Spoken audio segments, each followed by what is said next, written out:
നമുക്കൊക്കെ അറിയാൻ നിർത്താൻ ദീർഘിപ്പിച്ച് പറയുന്നില്ല. നിമിഷപ്രിയ എന്ന് പറയുന്ന എല്ലാവരും കേട്ടാണ്. അപ്പോഴേക്ക് ഇവിടെ എന്തൊക്കെ കോലാഹലങ്ങളാണ്. നിരീശ്വരവാദികൾ ഒരു ഭാഗത്ത് നിന്ന്, ഖുർആന്റെ വിമർശകർ മറ്റൊരു ഭാഗത്ത് നിന്ന്. കാരണം അവർക്കൊക്കെ ഖുർആൻ വിമർശിച്ചുകൊണ്ട് പശിയടിക്കാൻ കഴിഞ്ഞ ആ ഒരു വരുമാനത്തിന് തടയിട്ടു നമ്മുടെ മുസ്ലിം നേതൃത്വം.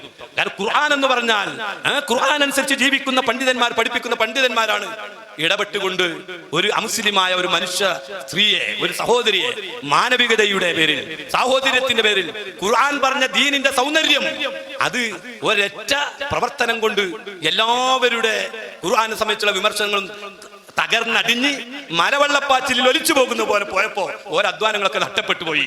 ആ ബേജാറിലാണ് ഇപ്പൊ പലരും. അതുകൊണ്ട് ഞാൻ എന്റെ പ്രിയപ്പെട്ട സഹോദരന്മാരോട്, നമ്മുടെ ഉലമാ എന്താണോ നമുക്ക് ഇസ്ലാമിന്റെ നിയമമായി പഠിപ്പിച്ചു തരുന്നത്, അത് ഖുർആൻ പഠിപ്പിച്ച നിയമങ്ങളാണ്. അതാണ് നബി സല്ലല്ലാഹു അലൈഹി വസല്ലം തങ്ങൾ പഠിപ്പിച്ച നിയമം എന്ന് മനസ്സിലാക്കിക്കൊണ്ട്, മാത്രമല്ല അവിടെ ഒരൊറ്റ മസാല കൂടി ഞാൻ പറഞ്ഞു നിർത്തുകയാണ്. ഇസ്ലാമിന്റെ നിയമങ്ങൾ പല രൂപത്തിലുള്ള നിയമങ്ങളുണ്ട്. അതിൽ കുറ്റകൃത്യങ്ങളുമായി ബന്ധപ്പെട്ട നിയമങ്ങൾ 3 രൂപത്തിൽ ഖുർആൻ പറഞ്ഞത് കാണാം. ഒന്ന് ഖിസാസ് എന്നാണ് പറയുക, ജീവൻ നഷ്ടപ്പെടുത്തുകയോ അല്ലെങ്കിൽ ഒരു മനുഷ്യന്റെ ശരീരത്തിൽ നിന്ന് ജീവൻ നഷ്ടപ്പെട്ട, ജീവൻ നിലനിർത്താൻ ആവശ്യമായ മറ്റ് അവയവങ്ങളെ നഷ്ടപ്പെടുത്തുകയോ ചെയ്താൽ അതിനാണ് ഖിസാസ്, പ്രതിക്രിയ എന്ന് പറയും. അതുപോലെ തന്നെ ഹദ് എന്ന് പറയും. 7 ഇനം വൻകുറ്റങ്ങളുണ്ട്. അതിലൊന്ന് വ്യഭിചാരമാണ്. മറ്റൊന്ന് ഒരു നല്ല മനുഷ്യനെ പറ്റി വ്യഭിചാരം ആരോപിക്കുകയാണ്. മറ്റൊന്ന് മദ്യം സേവിക്കുകയാണ്. ഇങ്ങനെയുള്ള കുറ്റകൃത്യങ്ങൾ അത് സമൂഹത്തിന് ദൂരവ്യാപകമായ പ്രത്യാഘാതങ്ങൾ ഉണ്ടാക്കും. അങ്ങനത്തെ കുറ്റവാളികളെ ഹദ്ദടിക്കുക എന്ന് പറയും. അത് രണ്ടാമത്തതാണ്. ഹദ്ദില്ലാത്ത ചില വിഷയങ്ങളുണ്ട്, ഖിസാസ് ഇല്ലാത്ത ചില കുറ്റകൃത്യങ്ങളുണ്ട്. അത് ഭരണാധികാരികൾക്കും ഖാദിമാർക്കും അവർ മസ്ലഹത്തിനനുസരിച്ച് താസീർ, നല്ല നടപ്പിന് ശിക്ഷിക്കുക എന്ന് പറയുന്ന 3 ഇനം കാര്യങ്ങളുണ്ട്. അതിൽ നടുവിലുള്ള ഹദ്, അതിൽ ശഫാഅത്ത് പറ്റൂല, അതിൽ റെക്കമെൻഡ് പറ്റൂല. അതിലൊരു പണ്ഡിതനോ ഒരു ഖാലിയോ റെക്കമെൻഡ് ചെയ്യാൻ പറ്റൂല. ഇമാമിന്റെ അടുക്കൽ, ഖാലിയുടെ അടുക്കൽ ആ കുറ്റകൃത്യം സ്ഥിരപ്പെട്ട് കഴിഞ്ഞാൽ പിന്നെ ആ ശിക്ഷകരും റെക്കമെൻഡ് ചെയ്യാൻ പറ്റില്ല. അത് ഹദ്ദുകളാണ്. അത് 7 ഇനങ്ങളിൽ മാത്രം പ്രത്യേകമായതാണ്. അത് ഇസ്ലാം പഠിപ്പിക്കുന്നുണ്ട്. ഫത്ഹുൽ മുഈനിൽ വരെ കാണാം. അതേ സമയത്ത് ഒരാൾ മറ്റൊരുത്തനെ കൊന്നുകളഞ്ഞു, അല്ലെങ്കിൽ അവന്റെ ഒരു അവയവത്തിനെ നശിപ്പിച്ചു കളഞ്ഞു. അങ്ങനെ നശിപ്പിച്ചാൽ ജാഹിലിയ കാലഘട്ടത്തിൽ ഒരു പണി ഉണ്ടായിരുന്നു.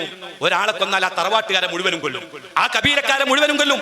നിരപരാധികളായ കുട്ടികളെയും സ്ത്രീകളെയും ഈ കുറ്റകൃത്യത്തിൽ പങ്കില്ലാത്തവരെ മുഴുവനും ആ കൊലയാളിയുടെ ബന്ധുക്കളോ തറവാട്ടുകാരായി മൊത്തം കൊന്നുകളയുന്ന ഒരു അപരിഷ്കൃതമായ ഒരു നിയമം അന്ന് നിലനിന്നിരുന്നു. ആ നിയമത്തിനെ റദ്ദ് ചെയ്തുകൊണ്ട് ഖുർആൻ പറഞ്ഞതാണ്, യാ അയ്യുഹല്ലദീന ആമനൂ കുതിബ അലൈക്കുമുൽ ഖിസാസ്. നിങ്ങളിൽ ഒരാളെ കൊന്നാൽ ആ കൊന്ന പ്രതിയെ മാത്രമേ കൊല്ലാൻ പാടുള്ളൂ. കൊല്ലുകയാണെങ്കിൽ ആ തറവാട്ടുകാരെ മുഴുവനും കൊല്ലാൻ പാടില്ല. കുറ്റകൃത്യത്തിന് പരിധി നിശ്ചയിച്ചതാണ് ഖിസാസ്. അല്ലാതെ കൊന്നവനെ കൊന്നുകളയണമെന്ന നിർബന്ധമല്ല ആയത്തിൽ പറഞ്ഞത്. വ്യാപകമായി അനീതിയായിട്ട് കൊന്ന മനുഷ്യന് പകരം അവന്റെ കുടുംബക്കാരെ മുഴുവനും കൊല്ലുന്ന ഏർപ്പാട് പാടില്ല.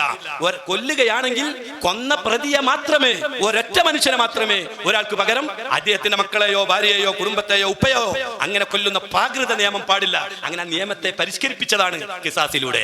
ആ ഖിസാസ് തന്നെ ഉടനെ ഖുർആൻ പറയുന്നുണ്ട്, ഫമൻ ഉഫിയ ലഹു മിൻ അഖീഹി ശൈഉൻ ഫത്തിബാഉൻ ബിമഅറൂഫിൻ എന്ന് പറഞ്ഞ് ഖുർആൻ ഉടനെ തന്നെ പറയാണ്, കൊല്ലണം എന്നുണ്ടെങ്കിൽ അദ്ദേഹത്തിന്റെ അവകാശികൾക്ക് അതിന് അവകാശമുണ്ട്. പക്ഷേ അവർ കൊല്ലാൻ പറ്റില്ല.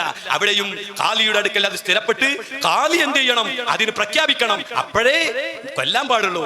അതേ സമയത്ത് ഇമാമിന് വേണമെങ്കിൽ ഈ ആളുകളോട്, അവകാശികളോട് നിങ്ങൾ മാപ്പ് കൊടുക്കുമോ എന്ന് അപേക്ഷിക്കുകയും അത് ചോദിക്കുകയും ചെയ്ത് മാപ്പ് കൊടുക്കാൻ പ്രേരിപ്പിക്കാൻ വരെ ഭരണാധികാരിക്കോ ബന്ധപ്പെട്ടവർക്കോ അവകാശമുണ്ടെന്ന് മാത്രമല്ല, അത് സുന്നത്ത് കൂടിയാണ്, കൂലി കിട്ടുന്ന കാര്യമാണ്. ബുഖാരി റിപ്പോർട്ട് ചെയ്യുന്ന ഹദീസിൽ കാണാം, നബി തങ്ങൾ പറഞ്ഞു, നിങ്ങൾ അങ്ങനെ റെക്കമെൻഡ് ചെയ്യൂ, നിങ്ങൾക്ക് കൂലി കിട്ടും എന്ന് ഇമാം ബുഖാരി റളിയല്ലാഹു അൻഹു റിപ്പോർട്ട് ചെയ്യുന്ന ഹദീസിൽ കാണാം. നസായി റിപ്പോർട്ട് ചെയ്യുന്ന ഹദീസിൽ കാണാം, നബി തങ്ങളുടെ അടുക്കലേക്ക് ഒരു ഖാത്തിലിനെ കൊണ്ടുവന്നു കുറ്റവാളി അക്കറ, അദ്ദേഹം അത് സംബന്ധിച്ച് ഞാൻ കൊന്നിട്ടുണ്ട്.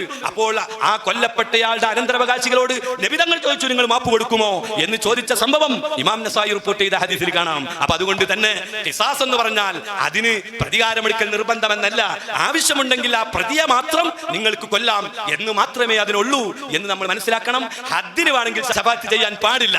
ഇതറിയാതെ ചിലരൊക്കെ, ബഹുമാനപ്പെട്ട നമ്മുടെ നേതൃത്വം ഈ വിഷയത്തിൽ ഇടപെട്ടപ്പം പത്രസമ്മേളനം നടത്തിയ ഒരാൾ, ഞാനത് കണ്ടു, ഞാൻ അദ്ദേഹത്തെ പേര് പറയുന്നില്ല, ആക്ഷേപിക്കുന്നുമില്ല, അദ്ദേഹം അത് തെറ്റിദ്ധരിച്ചതായേക്കാം. ഹദ്ദും ഖിസാസും തഅ്സീറും ഇത് 3ന്റെയും ഇടയിലുള്ള വ്യത്യാസം ചിലപ്പോ അദ്ദേഹത്തിനോട് മറന്നുപോയി കാണും. വലിയ തഹ്ഖീഖ് എന്നാ പറയൽ, ആന തഹ്ഖീഖാണത്. അതുകൊണ്ട് അങ്ങനത്തെ തഹ്ഖീഖൊക്കെ ചിലത് ഗീസയിലിട്ടിട്ട് നമ്മുടെ പണ്ഡിതന്മാർ എടുക്കുന്ന സുചിന്തിതമായ ചില തീരുമാനങ്ങൾക്കെതിരെ ആരെങ്കിലും പത്രസമ്മേളനം നടത്തുന്നോ എവിടെയെങ്കിലും ഫേസ്ബുക്കിൽ എഴുതുന്നോ കണ്ട് ആരും തെറ്റിദ്ധരിക്കരുത് എന്ന് മാത്രം ഓർമ്മപ്പെടുത്തിക്കൊണ്ട് ഞാൻ